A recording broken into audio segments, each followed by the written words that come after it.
Legendary short domain के last episode में हमने देखा था कि लू यांग ने गुआंग नाम के लड़के को बचा दिया था और इधर डार्क डेविल सेक्ट में वांग निंग आ गई थी, जहां उसने अपनी पावर को रिलीज करके सेक्ट लीडर को घुटनों पर ला दिया था। और फिर उसने लू यांग का पोर्ट्रेट देते हुए कहा कि जल्दी से मेरे लिए इस व्यक्ति को ढूंढो, और फिर वह वहां से चली गई थी। लीजेंडरी शॉर्ट डोमेन के एपिसोड 141 में हम देखते हैं वांग निंग उसी डेथ जोन से गुजर रही होती है, तभी दुआन लियो उसके सामने आ जाती है। वह कहती है कि क्या तुम यह कोशिश कर रही हो कि हर किसी को हमारे बारे में पता चल जाए। वांग निंग कहती है कि वह इतनी आसानी से हेल हेविस में कैसे जा सकता है, अवश्य ही कोई ना कोई तो उसकी मदद कर रहा है, और जहाँ तक मेरी आइडेंटिटी की बात है तो फिर मैं उसे खुद ही हैंडल कर लूंगी। यह कहकर वह वहाँ से जाने लगती है। तभी दुआन लियो कहती है कि यह मेरी टेरिटरी है, बेहतर होगा कि अब तुम यहाँ ज्यादा देर ना रुको। यह सुनकर वांग निंग वहाँ से स्पीड से निकल जाती है। अब दुआन लियो यिंग और यानसा से कांटेक्ट करती है। वह उन दोनों को बताती है कि लू यांग ऑलरेडी हेल हेविस में पहुंच गया है और मुझे विश्वास है कि वह जल्द ही कोई न कोई एक्शन लेगा, तो तुम्हारी तैयारी कैसी चल रही है। इस पर यिनसा कहती है कि हमने पहले ही अपने लोगों को वहां भेज दिया है। दुआन लियो कहती है कि प्रिक्शन के तौर पर जब वह हेवनली एम्परर रिडिक्ट में एंटर कर जाए तो तुरंत उसे खत्म कर देना। यांगशा कहते हैं कि लू यांग और वह तो पति पत्नी हैं और उसे मारना अत्यंत आवश्यक ना हो तो फिर कार्रवाई करना ही बेहतर है। यह यहाँ सुयान और लू यांग की बात कर रहे होते हैं। दुआन लियो कहती है कि हम लंबे समय से प्लानिंग कर रहे हैं, हम एक व्यक्ति के कारण अपने प्लान को कैसे बदल सकते हैं। यदि तुम प्लान के अनुसार कार्य नहीं करोगे तो फिर स्वयं मैं करूंगी, और मेरे लिए पावर ऑफ एनिहिलेशन की सहायता से उसे मारना चींटी के समान है। अब हम सिटी में देखते हैं जहां लू यांग एक रेस्टोरेंट में बैठा कल्टीवेट कर रहा होता है। वह अपनी एनिहिलेशन की पावर को देखकर कहता है कि हेवनली एम्परर स्वॉर्ड को ढूंढने से पहले मुझे पावर ऑफ एनिहिलेशन को जल्दी ही पूरी तरह से रिफाइन करना होगा।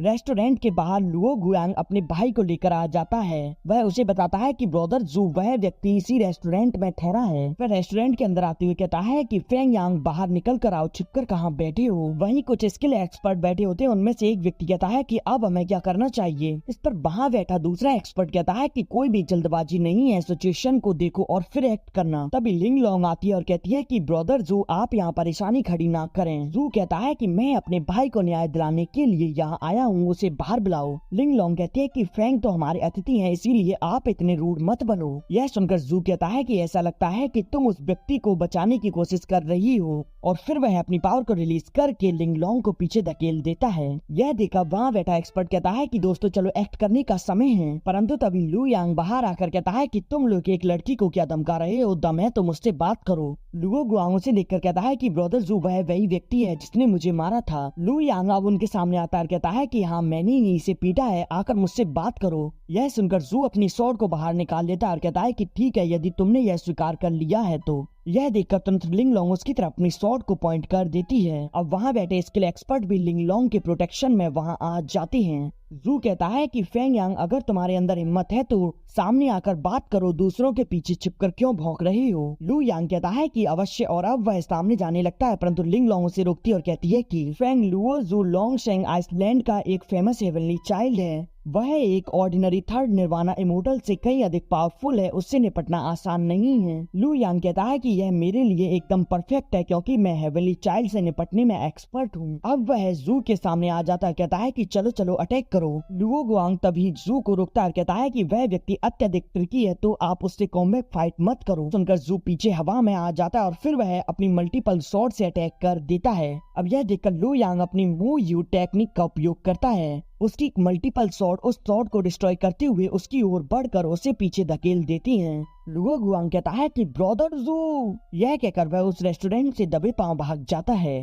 अब लू यांग लिंग लोंग से कहता है कि हम कब यहाँ से चल रहे हैं। लिंग लोंग बताती है कि गैंग यहाँ सिटी में कुछ लेने गया है तो हम 1 या 2 दिन में यहाँ से निकलने की तैयारी कर लेंगे। यह सुनकर लू यांग भी रेस्टोरेंट के बाहर घूमने के लिए चला जाता है। इधर हम ओविंग को देखते हैं जो कि कुछ लोगों को एक पोर्ट्रेट दिखाता है और कहता है कि क्या तुमने इस व्यक्ति को देखा है। इस पर वह व्यक्ति मना कर देता है तो फिर वह उसे पीछे फेंक देता है। तभी वहाँ खड़ा उसका सैनिक कहता है कि डिप्टी सेक लीडर, हम कई दिनों से इस लड़के की तलाश कर रहे हैं लेकिन कोई भी सुराग नहीं मिला है, या फिर भी हमें इतनी मेहनत करके इसे ढूंढना जारी रखना चाहिए। पर ओविन कहता है कि यदि तुम जीवित रहना चाहते हो तो फिर इसे ढूंढते रहो। तभी उसकी नजर गैंग पर पड़ती है जो कि वहाँ से गुजर रहा होता है। वह उसके सामने आ जाता है। वह गैंग से कहता है कि इस रास्ते पर मिलना हमारा तय था, क्योंकि अब तुम यहाँ हो तो फिर इसका मतलब वह यंग लेडी भी यहीं आसपास होगी। क्या मैंने सही कहा ना? गैंग कहता है कि भले ही तुम मुझे मार ही क्यों ना दो, परंतु मैं तुम्हें उनके बारे में बिल्कुल भी नहीं बताऊंगा। ओविन कहता है कि गैंग तुम इतने क्रोधित मत हो, मेरे पास कोई है जिसे तुम अत्यंत प्रेम करते हो, तो मैं चाहूंगा कि तुम उसे आकर देख लो। यह कहकर वह गैंग को अपने साथ वहाँ से ले जाता है और दूर से छिपकर लू यांग यह सब कुछ देख रहा होता है। अब ओविन गैंग को एक जगह ले आता है। गैंग की नजर अपनी बेटी पर जाती है। वह कहता है कि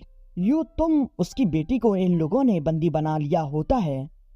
ओविन गैंग से कहता है कि तुम चैन परिवार में एक बॉडीगार्ड के रूप में ज्वाइन हुए हो। हमने तो राह चलते तुम्हारी बेटी को उठा लिया था। हम तुमसे इस पर बाद में चर्चा करने वाले थे, लेकिन तुम मुझे मिल गए, इसीलिए अब मैं तुमसे यह बात कर रहा हूँ। कहता है कि तुम बताओ कि तुम मुझसे क्या चाहते हो। इस पर ओविन कहता है कि तुम्हारे लिए एक सरल कार्य है, तुम चैन लिंगलोंग को आज रात यहाँ ले आओ, और हाँ, यदि तुम लिंगलोंग को यहाँ लेकर नहीं आते तो फिर तुम्हारी बेटी की लाश ही तुम्हें यहाँ मिलेगी। और गैंग और ओविन दोनों ही अब वहाँ से चले जाते हैं। लू यांग उन दोनों को छुपकर देख रहा था। अब लू यांग वहाँ आता है और वहाँ खड़े सैनिकों को मारकर उस लड़की को बचा लेता है। इधर गैंग लिंगलोंग को लेकर उसी जगह आ रहा होता है। लिंगलोंग कहती है कि गैंग क्या बात है, तुम मुझसे क्या बात करना चाहते हो? तभी ओविन सामने आती हुई कहता है कि गैंग सच में तुम तो अपने वादे के पक्के हो। लिंगलोंग कहती है कि गैंग ये सब क्या है? गैंग कहता है कि मिस आप यहाँ से चली जाइए, मैं इन लोगों को यहीं रोके रखूंगा। यह सुनकर ओविन कहता है कि गैंग क्या तुम्हें अपनी बेटी को मरते हुए देखना है? इस पर गैंग उसका कोई भी जवाब नहीं देता। यह देखकर ओविन कहता है कि इससे पहले कि मैं तुम्हें मार दूं, मैं तुम्हें सबसे पहले तुम्हारी बेटी से मिलवा देता हूँ। यह कहकर वह वहाँ ताली बजाता है, परंतु तभी एक स्लैश आता है और वह उसके साथियों को वहीं मार देता है। एक आवाज कहती है कि वह मेरे साथ है, तुम उसकी चिंता क्यों कर रहे हो? तभी गैंग की बेटी उसके पीछे से आती है और अब वह उसके गले लग जाती है। गैंग उससे मिलकर काफी ज्यादा खुश होता है। उधर ओविन अपने पास से एक पोर्ट्रेट को निकालता है और फिर उसमें लू यांग का चेहरा मिलाने लगता है। वह यह देखकर काफी ज्यादा हैरान होता है और अब वह उस चेहरे को बार बार मिलाता है